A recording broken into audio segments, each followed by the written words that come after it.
discretos. Hop là. Hello, hello. Asseyez-vous devant, il y a plein de place. Je fais peur à tout le monde. Pourtant, j'ai mis un pull rose, genre bisounours et tout, genre tout va bien. C'est ça.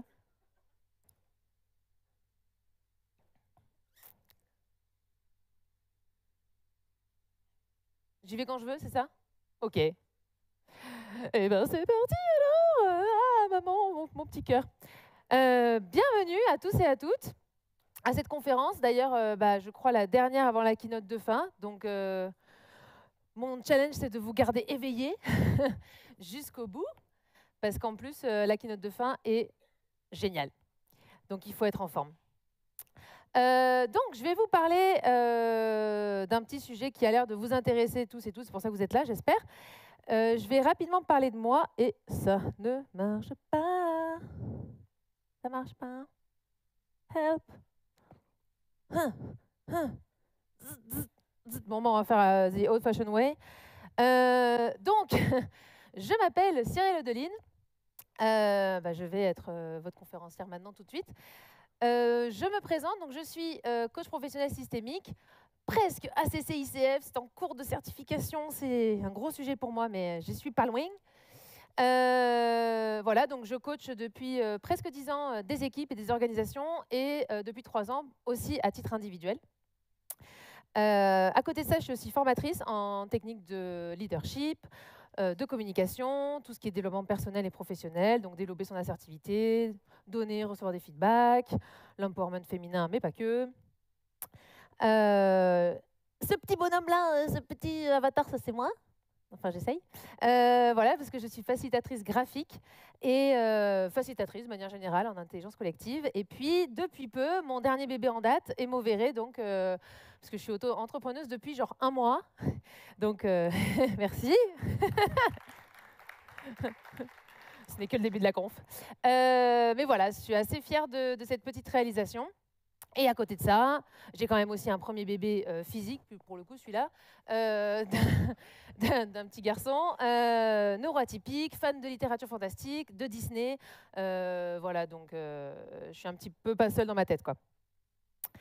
Voilà, ça c'est pour me présenter. Je remercie évidemment les partenaires, grâce à qui nous sommes ici aujourd'hui. Et je fais une spéciale dédicace forcément à Zenica, et puis les personnes peut-être de Zenica qui sont dans la salle, mais peut-être qu'ils en ont marre de m'entendre parler. Mais voilà, je les ai quittés il y a peu. Et donc voilà, petit cœur sur Zenica qui fournit la bière, je crois, juste après. Du coup, on va se lancer. Qu'est-ce que vous en dites? Parce que moi, j'ai envie de vous parler de cette première valeur du manifeste agile. Quand je vous dis les individus et les interactions, vous dites?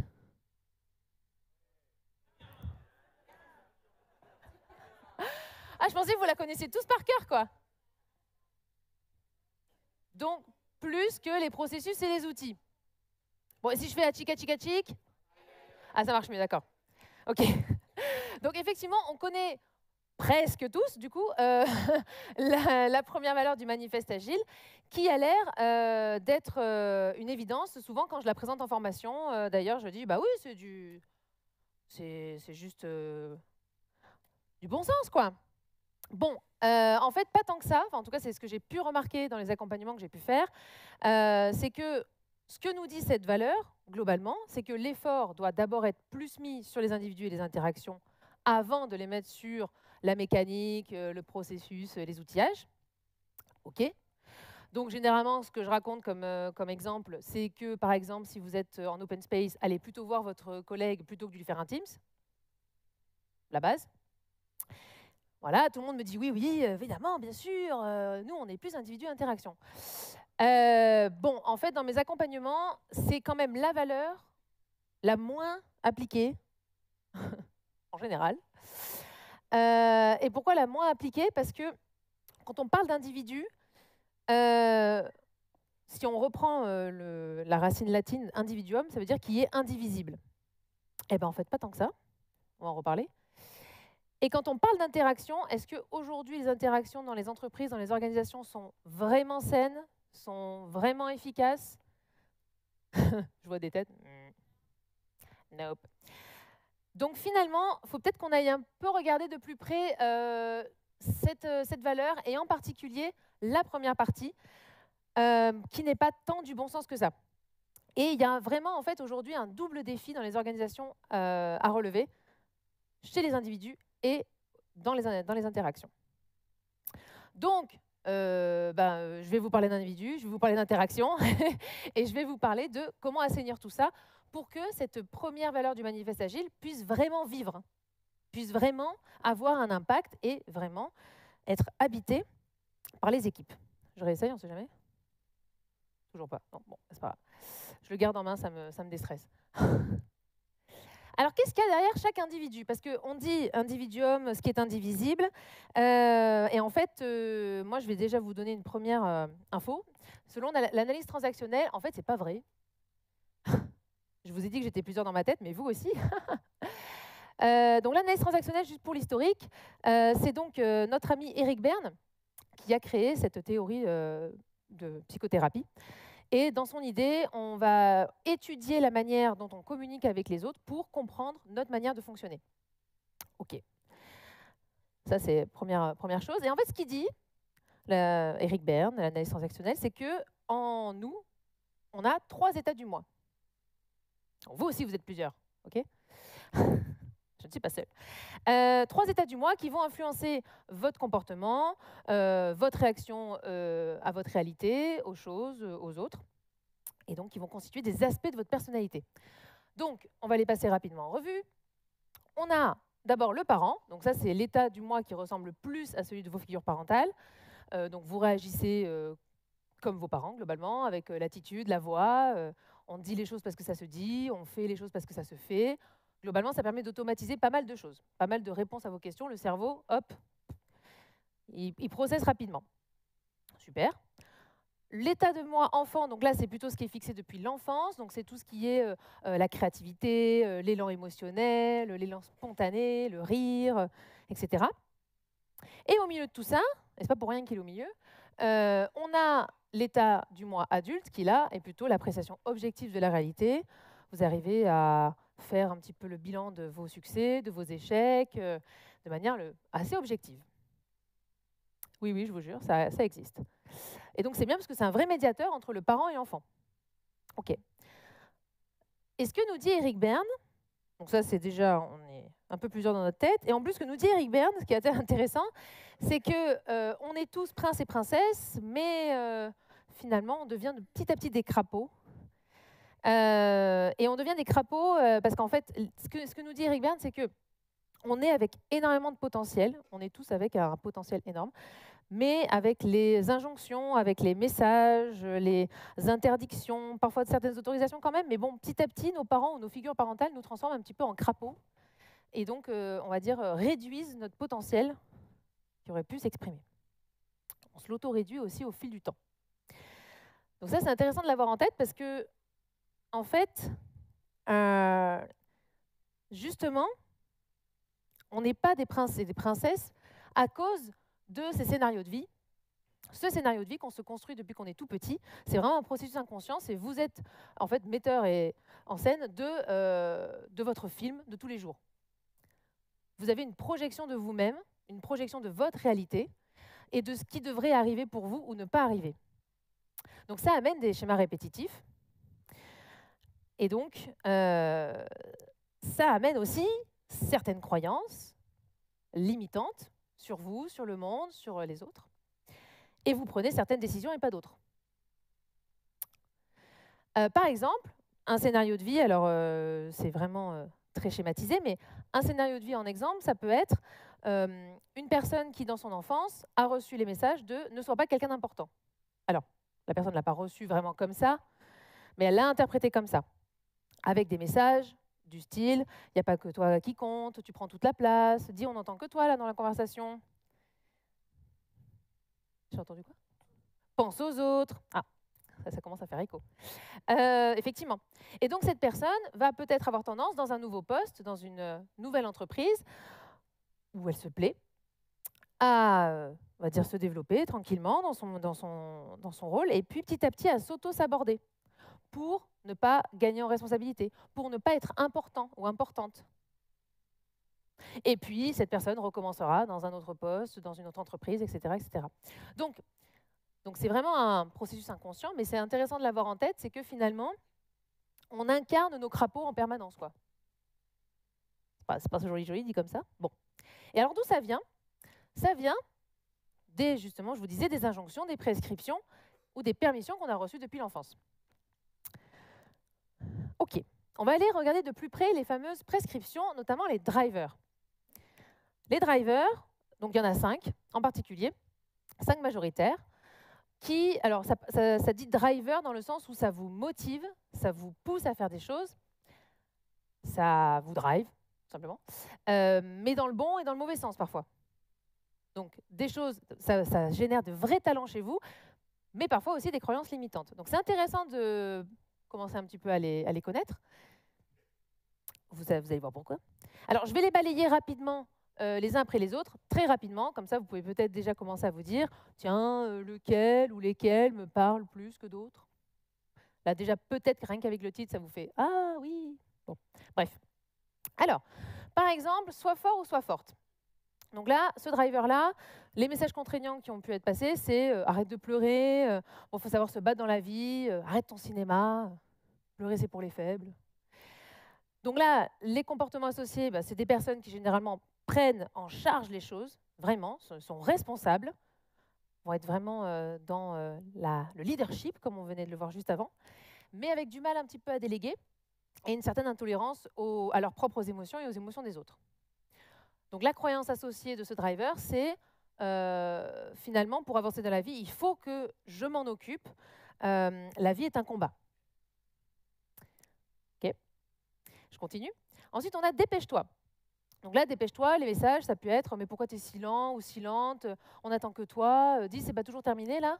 C'est toujours pas terminé plutôt d'ailleurs. Donc là, les comportements, c'est des personnes qui sont très efficaces, très pragmatiques, qui vont avoir une grande capacité, on va dire, de multitasking et puis pour avancer sur les projets.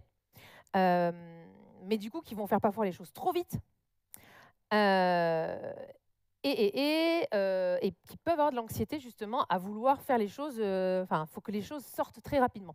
Et là, la croyance associée, c'est perdre son temps, c'est déjà une perte de temps. Et je ne me suis pas trompée dans le mot. Moi aussi, la première fois, je me suis dit, hein, perdre son temps est déjà... Ah. Ensuite, nous avons fait plaisir. Et là, fait plaisir, donc là, les messages associés, ça a pu être dis, tu serais gentil si tu fais ci, tu serais sage si tu fais ça, oh, tu ne veux pas faire de la peine à papa ou maman.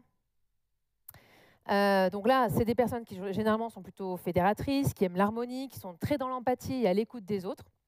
Tellement à l'écoute des autres qu'elles ne sont pas trop à l'écoute d'elles-mêmes, et donc qui ont du mal à dire non, et qui ont du mal à s'affirmer. Et donc, fait plaisir, la croyance associée, c'est finalement pour être dans le groupe, il faut que je sois gentil ou gentille, il faut que je fasse plaisir pour être intégré. Ça y est, il y en a certains qui commencent à vous parler? C'est le moment introspection. Fais des efforts. Fais des efforts. Donc là, les messages contraignants, ça a pu être « Oh, ça va, c'est pas si difficile pour toi, tu aurais pu faire mieux.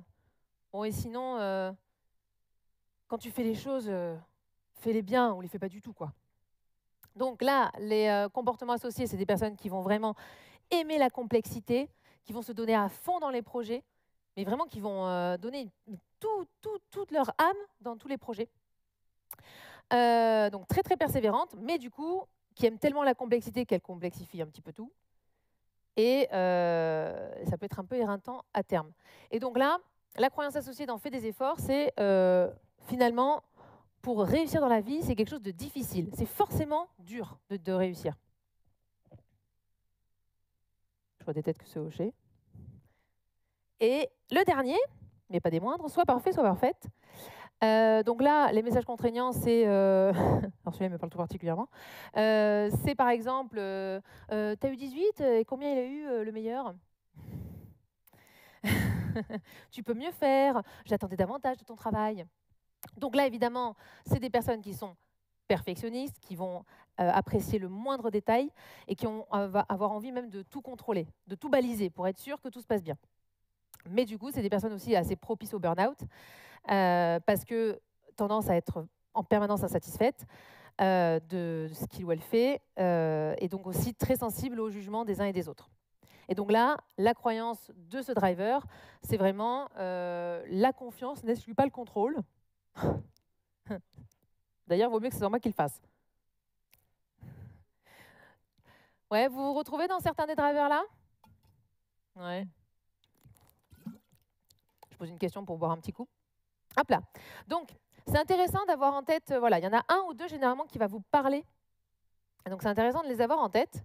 Mais en tout cas, on va dire la conclusion de cette partie-là, c'est que on n'est pas seul dans notre tête, parce que ce que nous dit l'analyse transactionnelle, c'est que déjà, dans nos réactions, parfois, on a un état du moi parent, adulte ou enfant, et en plus, tout ça vient d'un héritage, d'injonctions, de drivers de permission qui nous poussent à avoir un certain scénario de vie, et donc certaines croyances, une certaine vision des choses sur le monde, les gens, etc.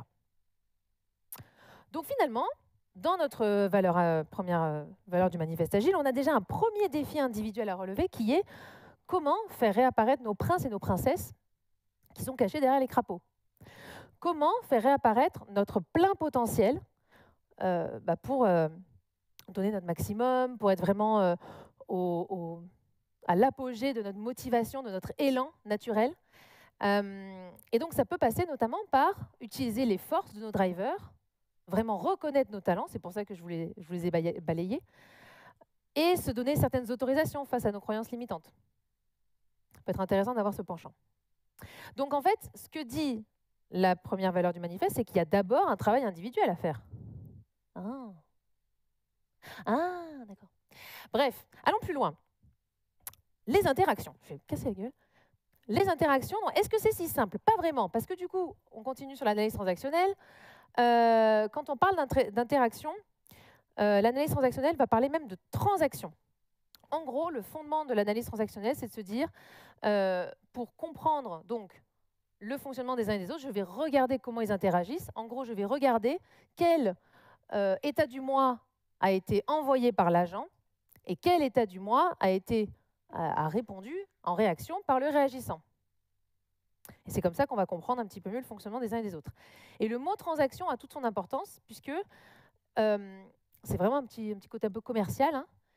C'est que quand on interagit avec quelqu'un, on attend forcément un signe de reconnaissance. Ça peut être un clin d'œil, ça peut être un hochement de tête, un signe de la main, mais on attend quelque chose en retour pour, en tout cas, avoir cette assurance qu'on a été reconnu, vu, senti, perçu, tout ça. Qu'on existe, quoi. Et dans les interactions ou transactions, ce qui est assez intéressant, c'est qu'il y en a plusieurs types. Je vais vous en passer deux déjà pour voir un peu la différence. C'est qu'il y en a certaines qui sont complémentaires, c'est-à-dire qu'elles peuvent se jouer à l'infini, ça ne changera pas trop la face du monde. C'est ce qui est attendu, c'est-à-dire que le stimulus envoyé et la réaction reçue sont plutôt cohérents. Par exemple, donc là je vous montre une transaction adulte-adulte. Par exemple, lors d'une revue de sprint, la Scrum Master demande qu'est-ce qui a été réalisé pendant le sprint.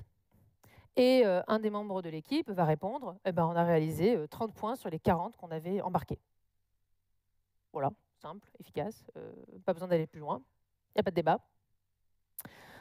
La réponse correspond à ce qui était attendu.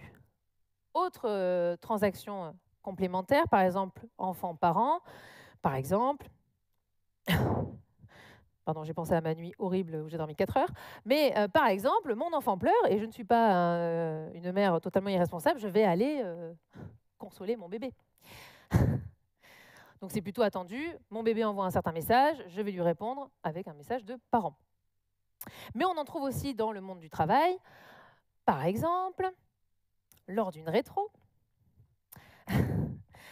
ça fait rire directement, un coach agile, non pas du tout, une équipe directement qui dit non mais si c'est comme ça, on va bloquer la prod et on se met en grève. Et la Scrum Master ou le coach qui va dire non mais tu n'y penses pas vraiment, vous n'êtes pas sérieux là. Donc l'équipe qui était en mode enfant, Scrum Master coach en mode parent. Mais c'était ce qui était attendu finalement. Hein. Le côté enfant rebelle de l'équipe, c'est le petit appel du pied en mode dis-moi qu'il ne faut pas que je le fasse. Ben non, il ne faut pas que tu le fasses. Mais en tout cas, voilà. Ça correspond à ce qu'on attendait. Je regarde le timing. Là où ça se complique, c'est que quand on va dans les transactions cachées. Donc ça veut dire qu'à ce moment-là, il se joue deux choses. Il se joue quelque chose au niveau sociologique, c'est-à-dire ce qui est entendu, ce qui est dit, et il se joue quelque chose au niveau psychologique, le sous-entendu. Par exemple, on a un vendeur et un acheteur. Le vendeur qui dit cet article c'est le meilleur, mais il est trop cher pour vous. Et l'acheteur qui dit ok, je le prends. What? Il s'est passé un truc. Eh bien, peut-être que inconsciemment, l'acheteur a envoyé un petit appel du pied à le vendeur, pardon, a fait un petit appel du pied à l'acheteur en disant, en sous-entendant, tu peux pas te l'offrir, mec. Et l'acheteur en mode enfant rebelle, non mais je vais te montrer moi que je peux me l'offrir, t'inquiète, ça va. J'ai le moyen, ok. Bon. Et donc c'est là où c'est intéressant de voir que ça peut très vite mener à des conflits. Autre exemple de transaction cachée, par exemple, Marc qui vient demander à Delphine, dis-moi Delphine, toi qui ranges si bien les dossiers Tartampion, tu pourrais me dire où est-ce qu'ils se trouvent?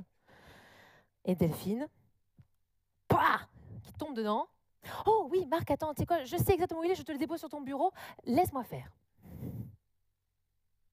Ça vous parle? Donc là, c'est intéressant, c'est qu'au niveau sociologique, on est sur du adulte-adulte. Hein. Marc demande une information à Delphine. Delphine lui donne une information. Mais en fait, au niveau psychologique, il s'est joué autre chose.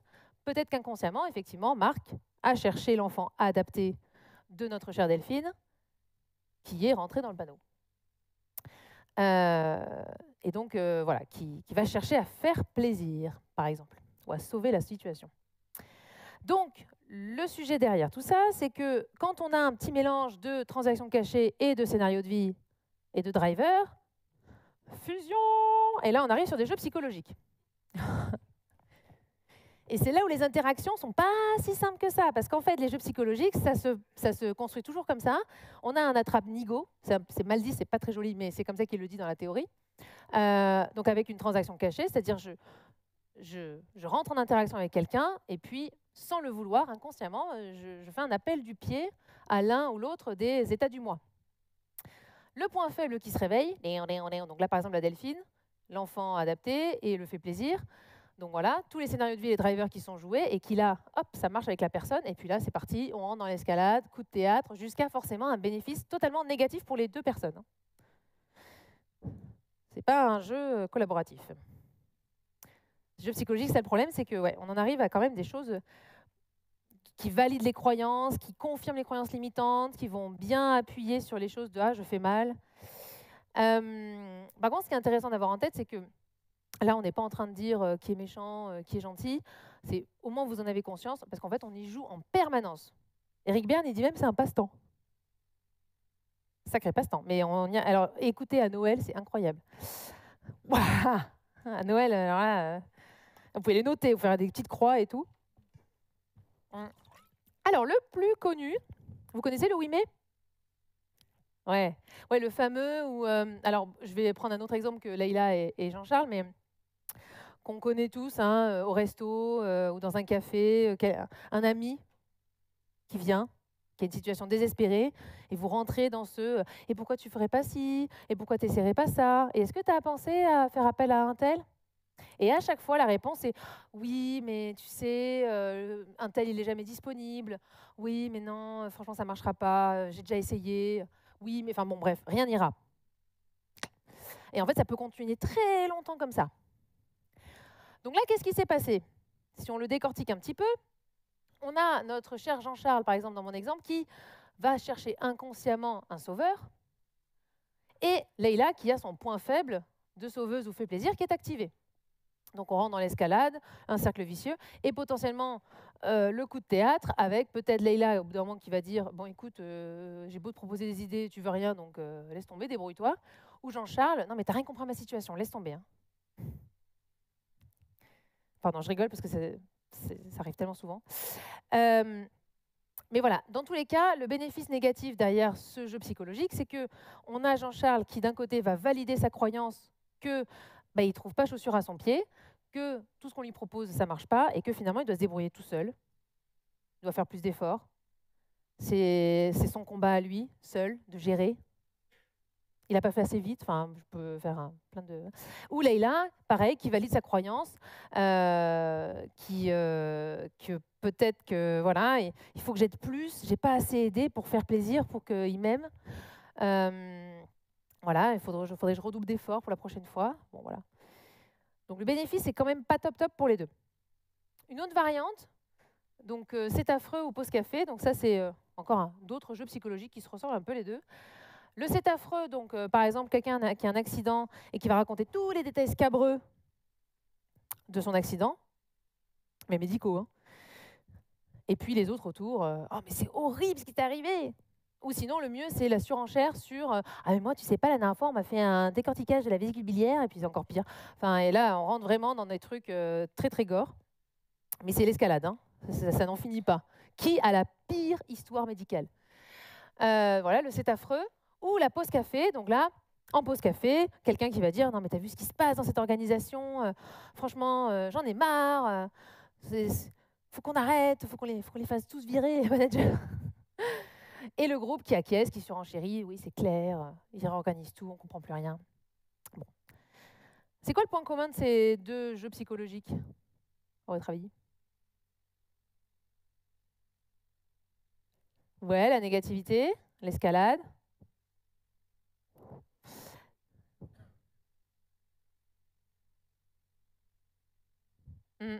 C'est ça.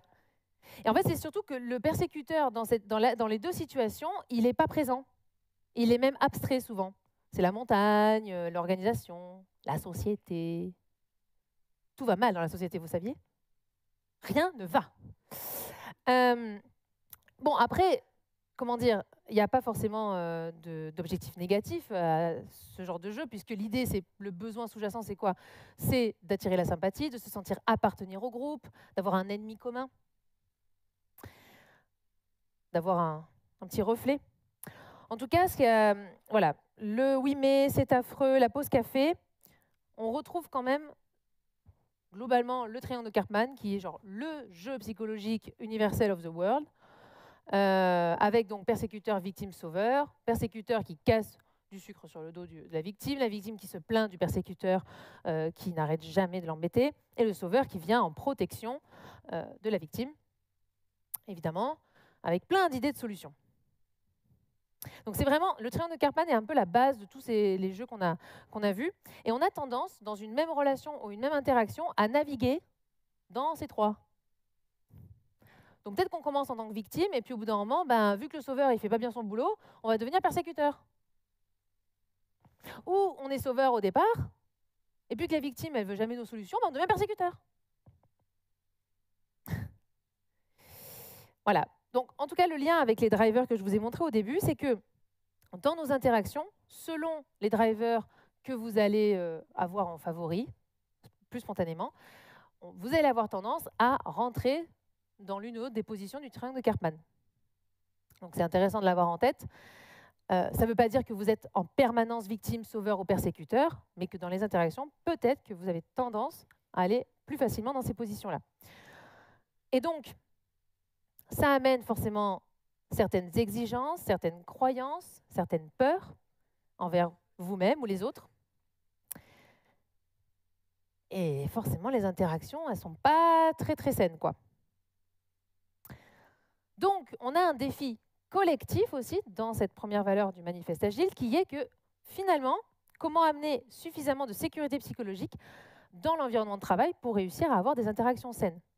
Et alors, je vous parle de sécurité psychologique, c'est assez important parce que la sécurité psychologique, pour ceux qui ne connaissent pas, c'est vraiment cet espace où je peux venir comme je suis, où je peux proposer mes idées, dire les choses qui ne vont pas, parler des erreurs, sans avoir peur d'être jugé, viré ou moqué. Et ça, c'est assez important parce que, en fait, si à un moment, vous sentez un malaise dans un environnement de sécurité psychologique, vous oserez le dire. Là, je ne suis pas à l'aise dans la situation.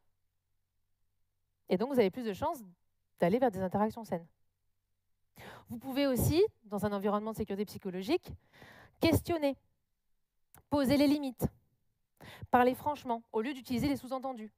Et donc, le fameux niveau psychologique dans les jeux et dans les transactions cachées qui foutent le bordel. Donc avec tout ça, maintenant qu'on a un peu reclarifié qu'est-ce que ça voulait dire individu, qu'on voit un petit peu qu'est-ce qui se passe sous les interactions, qu'est-ce qu'on fait? Eh ben, on va essayer peut-être de les assainir. Alors, je vais vous proposer des petites choses que j'ai pu essayer dans mes coachings et que j'ai pu observer pour peut-être faire vivre un peu plus mieux la première valeur du manifeste agile qui nous tient tous et toutes à cœur. Première chose que je vous propose, c'est déjà un peu ce que vous avez commencé à faire, c'est de connaître, repérer votre fameux point faible. C'est pas joliment dit point faible, mais bon, vous voyez ce que je veux dire. Donc c'est cette fameuse connaissance de soi, de vos scénarios de vie, de vos drivers au moins. En fait, quelles sont vos forces, quels sont vos véritables talents sur lesquels vous pouvez aller puiser, dans lesquels vous pouvez aller puiser, et vos croyances limitantes. Avec quel prisme vous regardez la réalité. C'est intéressant d'avoir cette connaissance de soi pour justement être un peu plus à l'écoute des émotions négatives ou du mode défensif qui peut apparaître dans nos interactions. Et quand il y a ce mode défensif, de prendre un pas de recul, finalement. De se dire, OK, c'est quoi mes besoins profonds? Qu'est-ce qui n'a pas été respecté? Quelle limite, là, a été dépassée? Et donc, un petit peu de retarder, vous savez, la réponse. Souvent, on répond super vite, alors qu'en fait, peut-être que répondre dans un second temps, ça peut nous aider à mieux répondre. Et pas revenir dessus le soir en mode « Ah, j'aurais dû dire ça !» Je le fais tout le temps, c'est horrible. Autre chose, proposer l'écoute participative. Dans le jeu du oui mais, ce qui est assez intéressant d'avoir en tête, c'est que quand vous avez un problème, globalement, vous réfléchissez en un quart de seconde à plein de solutions possibles. Bon, la personne qui arrive avec un problème, elle a déjà réfléchi à ses solutions, elle a déjà imaginé des choses. Donc en fait, peut-être que simplement lui prêter une oreille attentive pour qu'elle puisse verbaliser son problème, verbaliser les solutions qu'elle a déjà imaginées, c'est déjà suffisant. Mais une oreille attentive, ça passe par écouter vraiment et pas écouter avec, vous savez, le feedback en fond, qu'est-ce que je vais répondre derrière et qu'est-ce que je vais lui proposer? La petite voix là. Donc c'est une vraie écoute, silencieuse, silence en vous, silence dans la conversation, pour laisser toute la place à la personne. Et donc, laisser la place à la personne, c'est aussi être plutôt dans une empathie sèche, c'est-à-dire je valide ta situation, je comprends ce qui se passe, et je valide que c'est difficile, mais je ne vais pas ressentir l'émotion avec toi. Je ne sais pas si vous avez essayé quand même de soutenir, de réconforter quelqu'un de triste en étant triste. Compliqué, hein? Ou d'apaiser quelqu'un en colère en étant en colère. Impossible. Donc, je pense qu'on peut faire une meilleure écoute en étant dans cette empathie sèche par rapport à l'empathie humide. C'est vraiment cette empathie où, finalement, je ne ressens pas ton émotion, même si je la perçois, je la comprends, et elle a toute sa place. Mais ce n'est pas la mienne, je ne me l'approprie pas. Aussi, pour éviter de rentrer trop vite dans la posture du sauveur, du fait plaisir, du sois fort, etc. J'ai l'impression d'avoir une mèche de cheveux depuis tout à l'heure, alors que j'ai les cheveux courts. C'est déjà de faire verbaliser les idées. Peut-être commencer à questionner de est-ce que quelqu'un pourrait t'aider? Sous-entendu, je ne suis peut-être pas la meilleure personne pour t'aider. Et aussi faire clarifier l'intention, le contrat de la conversation. Parfois, on se jette un peu trop vite dans je vais te proposer des solutions, on va réfléchir ensemble, etc. Alors, peut-être ce n'est pas l'intention du truc, l'intention de la personne.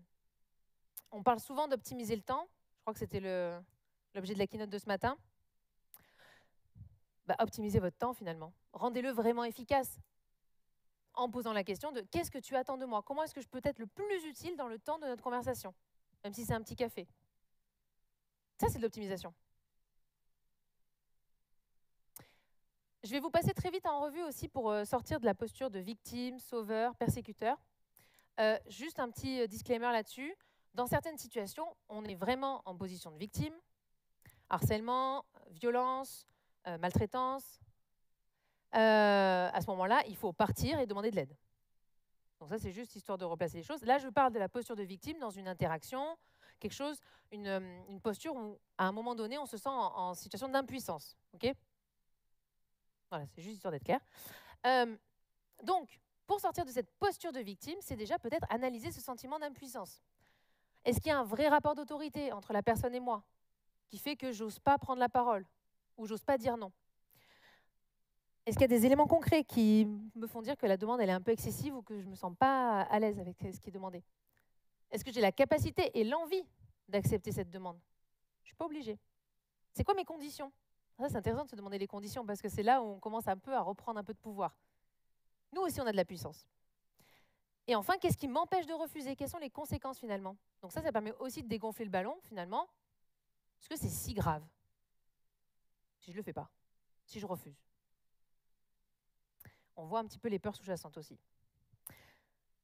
La posture du sauveur aussi, on peut en sortir avec notamment la trousse du sauveur qui a été amenée par Claude Steiner, qui est un des élèves d'Éric Berne.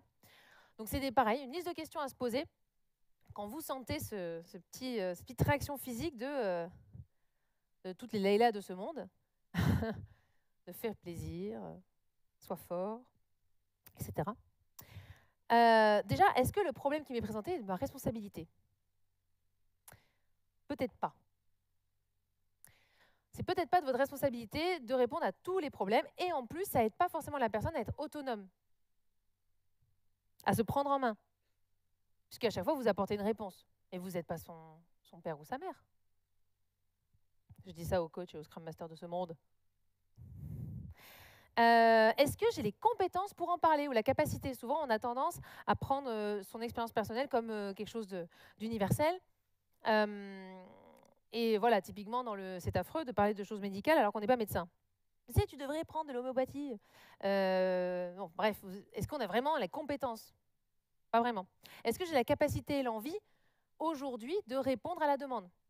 Ça, c'est important parce que ça permet aussi de repenser à vos besoins à vous.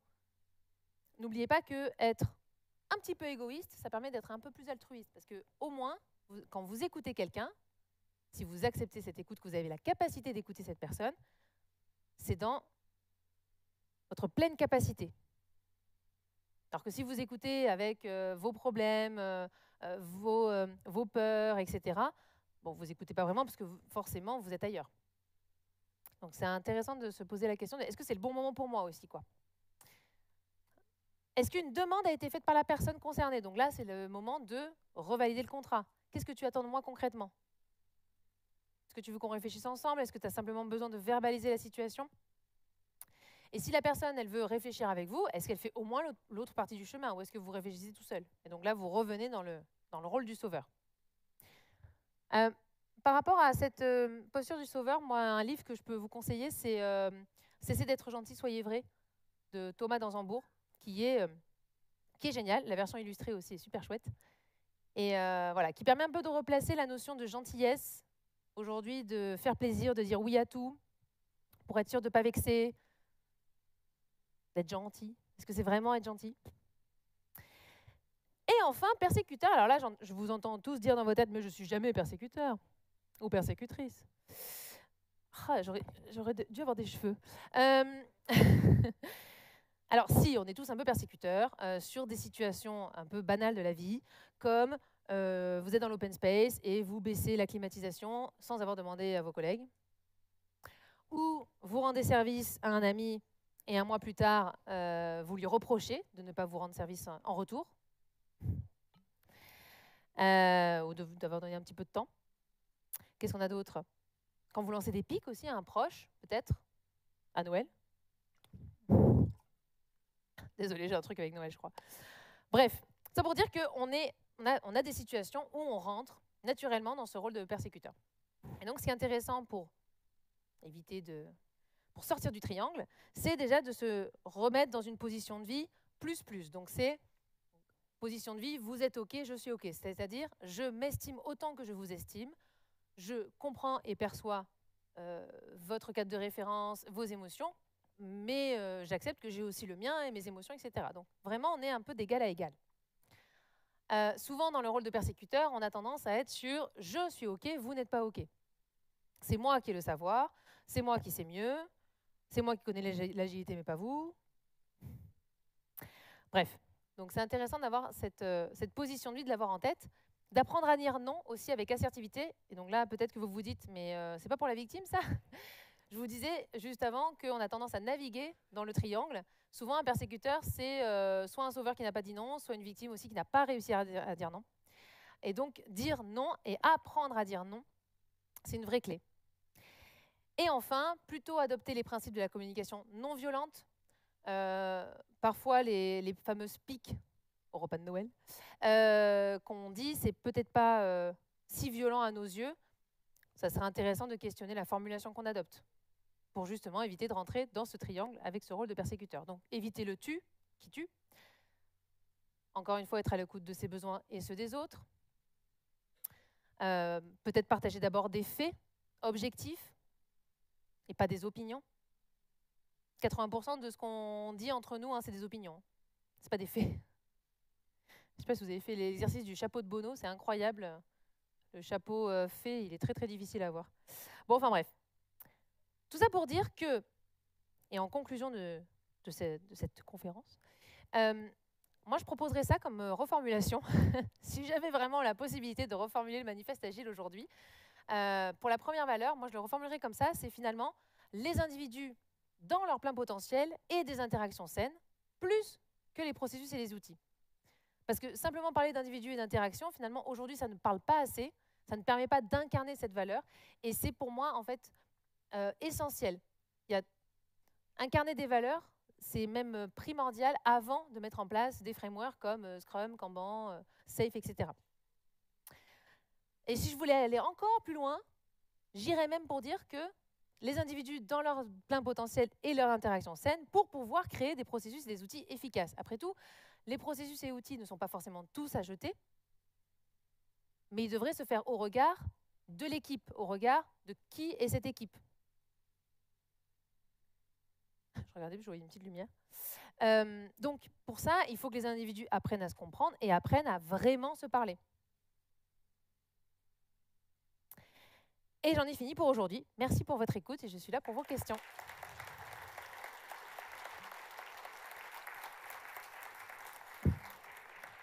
Bah, du coup, j'ai laissé mon adresse Zenica, du coup, par réflexe. Est-ce qu'il y a des questions, peut-être? Si je veux éviter de tuer personne. Je ne sais pas si on a encore du temps. Ah. Alors. Allô? Ouais. Si tu peux revenir juste sur ta slide d'avant. En fait, j'ai presque l'impression de me dire que finalement, on devrait garder des processus et des outils parce qu'au moins, eux ne sont pas biaisés et ils sont sains, en fait. Non? Ah. Monsieur Dictionnaire. Alors, oui, on pourrait. Et d'ailleurs, je crois que c'est Olivier Mi qui a montré dans sa conférence juste avant la question de et si nous faisions des processus et des outils qui permettaient vraiment aux individus et aux interactions de se réaliser proprement, sainement. Donc oui, on pourrait prendre ce point d'entrée. Mais après, aujourd'hui, les entreprises sont faites quand même d'individus, donc et pas de processus et d'outils, quoi. Mais on éviterait l'effet pervers de tout ce que tu nous as présenté. Et du coup, qu'est-ce que tu proposerais alors si on passerait par les outils et processus? Non, mais je suis à 100% convaincu par l'interaction et tout, mais la fin de ta conférence me faisait dire que finalement, avec tout ça et toute cette compréhension, on se pose des questions si finalement on devrait pas un petit peu moins interagir entre nous. Ben, c'est ce qui arrive aujourd'hui et c'est pour ça que nos processus et nos outils en fait marchent pas trop, quoi. Je n'ose pas envoyer comme ça. Et je vais éviter d'envoyer le... Ne vous tuez pas. C'est ça. Allez, un iPhone gratuit. Cassé, mais gratuit. Ben, je voulais rebondir sur ce que tu disais. Y a peut-être un processus ou des ensembles d'outils qui peuvent servir les interactions et les individus. Et je pense par exemple aux équipes qui adoptent les core protocoles ou d'autres working agreements et qui se les clarifient et qui les aident dans leurs interactions. Dans leurs interactions, totalement. Totalement. L'idée ici, c'est pas de dire qu'on oublie les processus et les outils. Ils ont toute leur place. Par contre, mon focus, c'est de dire avant de faire tout ça ou en faisant tout ça, ces fameux working agreements, peut-être Team Canva aussi pour redéfinir les valeurs de l'équipe, pour poser les règles de fonctionnement, etc. Ça a toute sa place. Mais il faut d'abord parler de valeurs, il faut d'abord parler de gens, il faut d'abord parler de comment on fonctionne ensemble vraiment. Et d'ailleurs, c'est même Tugman qui le montre dans son côté forming, storming, etc. C'est qu'il faut passer par le storming pour aller à performing, pour aller sur effectivement des choses efficaces. Et pour aller sur le storming, il faut forcément se dire vraiment les choses et pas arrêter de dire en rétro, oui, tout va bien. Vraiment, le sprint s'est super bien passé. Pas besoin de faire de rétro. D'autres questions? Je sais pas si j'ai répondu à ta question. Parce que tu peux avoir une question. Ah, alors attends, là t'es loin là. Si je le fais avec le pied, j'ai un peu peur. J'aimerais trop en vrai, mais non. Bon bah pardon. Ouais.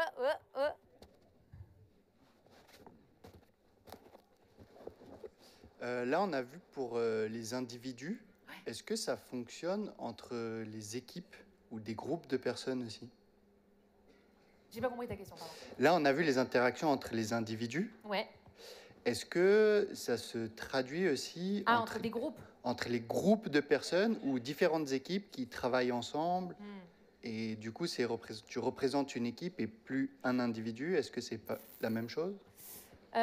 Alors là, dans mes exemples, on est plus sur comment amener une équipe, un groupe de personnes, pardon, à être une vraie équipe, justement. Ouais. Donc, comme tu dis, des interactions entre individus.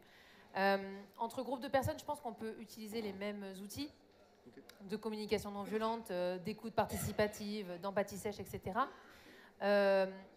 Par contre, c'est là où, justement, quand on est, je pense, quand on est dans une situation avec des groupes de personnes, là, les processus et les outils sont effectivement un cadre pour amener des interactions saines.